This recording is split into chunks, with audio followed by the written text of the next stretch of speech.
Hello, welcome to White Birch Tarot and Astrology. I'm doing this reading on July 2nd, and I thought I was doing it for Venus entering Gemini and Neptune going retrograde at 2 degrees of Aries, which happens on July 4th. And I sat down and I pulled some cards from a deck, and they didn't feel right, so I put them away and I chose a different deck. And I laid out a reading and it didn't feel right.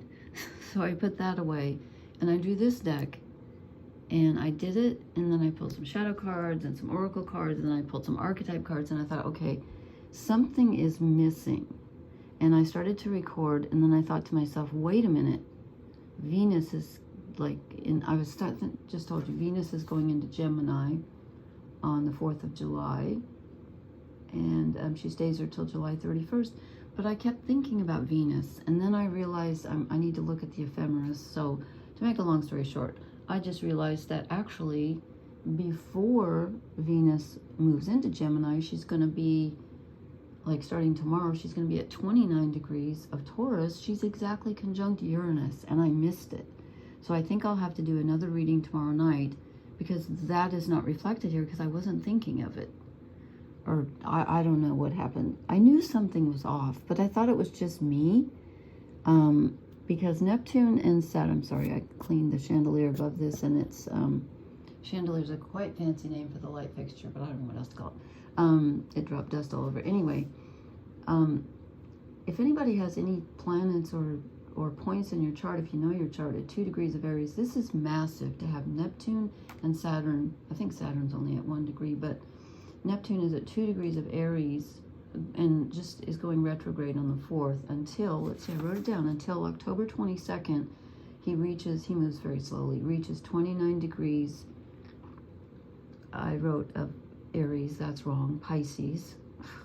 Sorry, I'm goofy, right on my Mars here. Okay, reaches 29 degrees of Pisces and then goes direct on December 10th at that point, 29 degrees Pisces, and enters Aries again on January 26th of 2026, in case you're interested.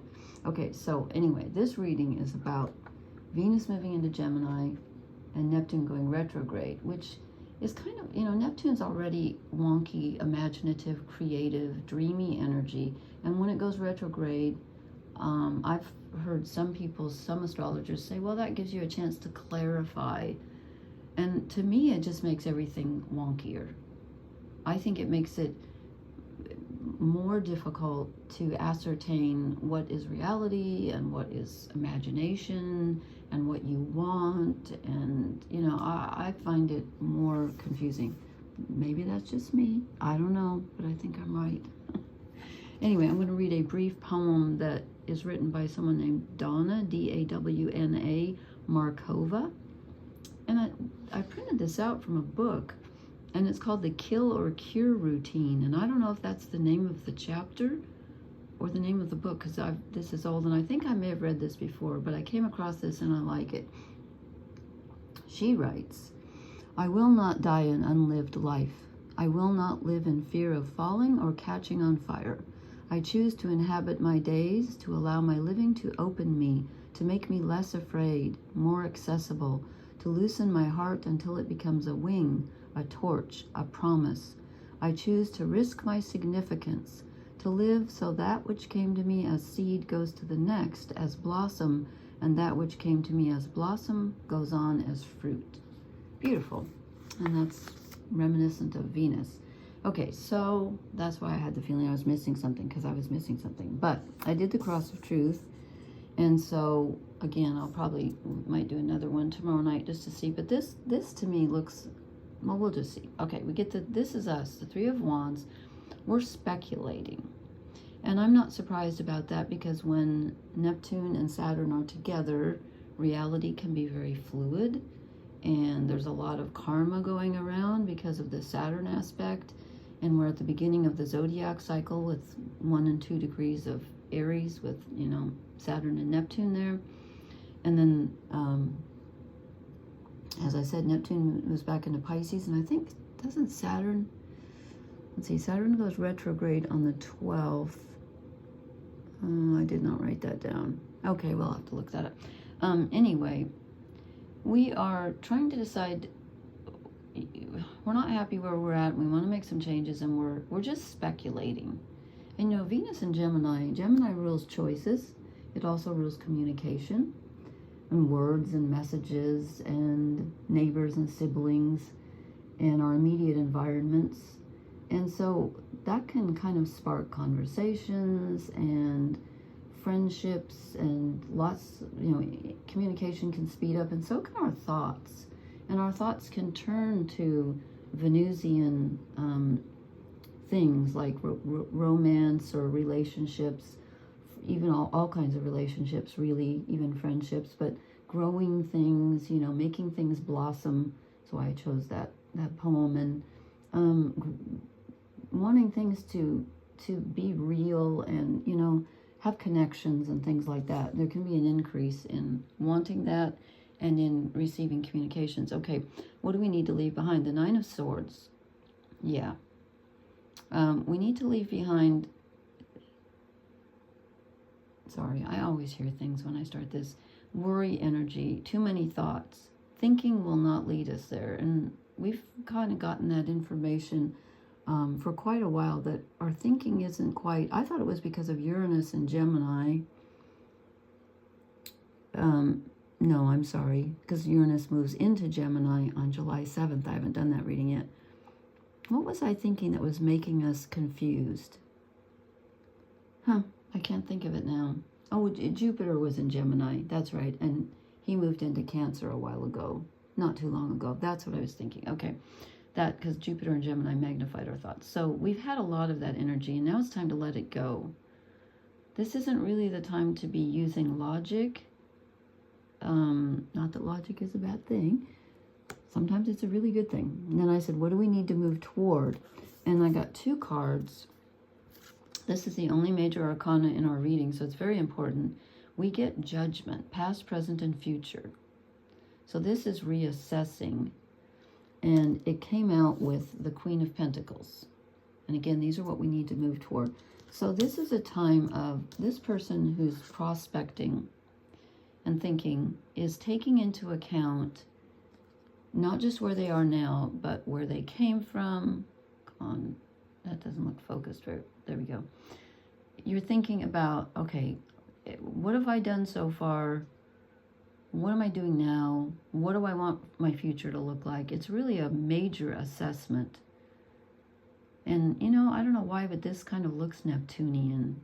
It's kind of, you know, are they sleeping? It's called the sleepers, so I guess so. But since this is the past, they could be deceased. I don't know. I guess they're supposed to be sleeping. But it's kind of looking at the past, present, and future. And then your job is to choose something that you can stick with. Something solid, something that will grow, something that will bear fruit. And you need to be patient as well, because she's very patient. She's very Venusian. And it's being receptive and patient, and also being grounded.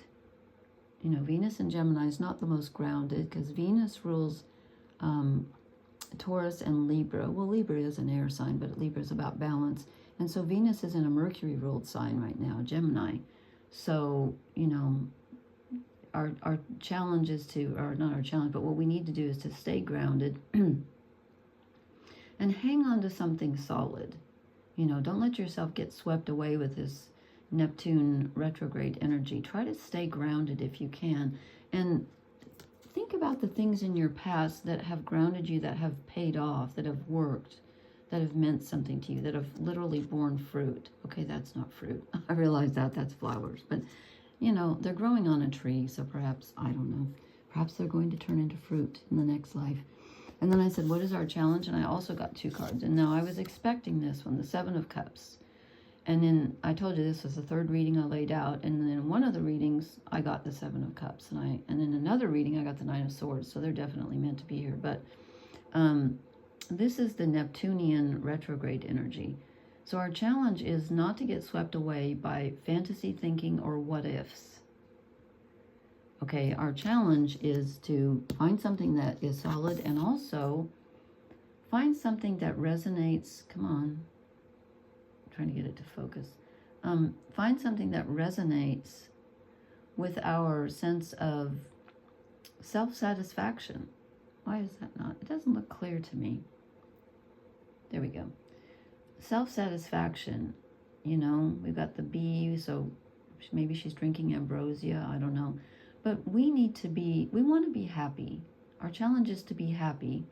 And, you know, that phrase, bloom where you're planted, comes into mind because of the Queen of Pentacles. We might not be able to change things right now, if that's indeed what you want to do. But this is a time of summing up. So maybe they're right about that Neptune going retrograde.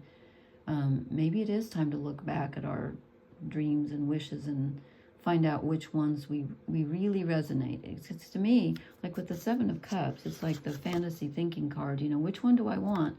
And then look, she's got 9 around her, but she's only holding 1. She's chosen one. The chosen vessel just popped into my mind. I don't know why, but...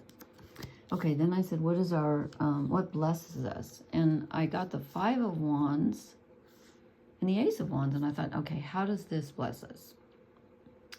That doesn't quite make sense because that's a disruptive card. But then I thought, okay, sometimes your life gets disrupted so that you can be forced to choose something. You know, there's a lot here about choosing. So the 9 of Cups, she's got 1 cup. She's chosen 1 cup out of the 7. And the Queen's holding on to 1 pentacle. And this person's, you know, holding on to 1 wand very tightly. And so maybe this chaos around us, or this feeling of, you know, like, oh my God, stalemate. You know, there's all these ideas, and these could be other people giving us information and ideas, or it could be our own minds with the 9 of Swords, just like, you know, too many things. We're going to have to focus. As I just said that, I realized this isn't focusing again. We're going to have to focus. We've got to figure out what really sustains us and what we want. And hopefully, you know, maybe this Neptune going retrograde will do that for us. And then I drew a couple of shadow cards, and I said, what's holding us back? And I get the Page of Swords. And since the 9 of Swords is what we need to leave behind, I feel like this, like these are blurry tonight. There we go. I feel like this Page of Swords is childish thinking, or being stuck in a pattern that you have had from something left over from childhood because of the Judgment card. So there's some mental pattern that you need to outgrow, that you're kind of stuck in. It's not bearing fruit because he's out in the snow and it's just not paying off. But he's like, I'm not letting go of this, you know. This is the way I've always thought, and I'm not going to change it. Well, you need to. I think we need to, I should say. And then also I said, you know, what's holding us back?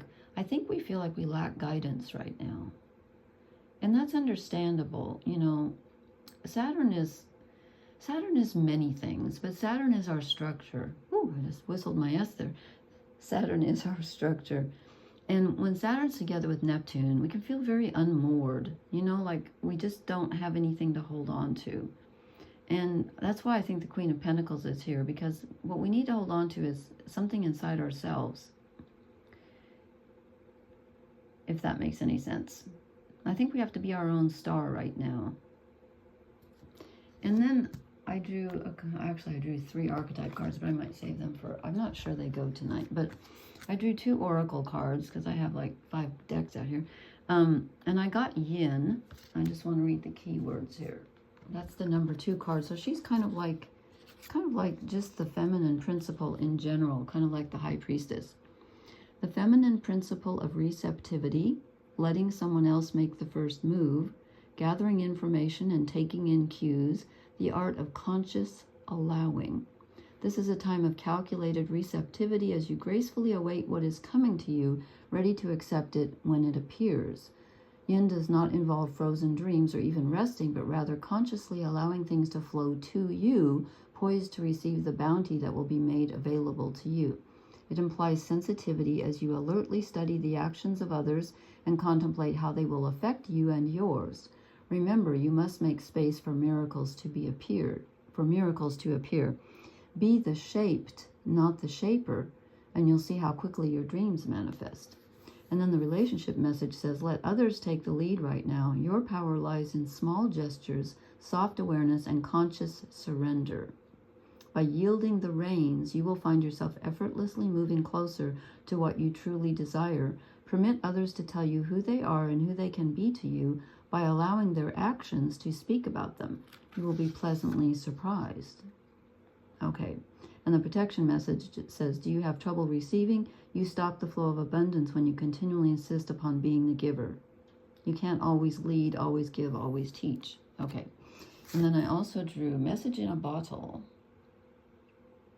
And if I remember correctly, this card has two kind of contradictory messages, which kind of bugs me just a bit. But the key words are communication, a sign, a spontaneous oracle delivered innocently by the speaker, pointing the way to your highest good. And it says, Spirit sends you signs when you ask for them, when you believe it, you will receive them, and when you allow yourself to become fluent in the language of symbols, oracles, and omens. That's about being receptive again. And the relationship message says, you can expect someone to favor you with positive news. You are the intended receiver of this message, so stay open to what you learn. Only good will come of it in the end. But then, I don't understand this. The protection message says, are you refusing to acknowledge the signs because you want things as you want them?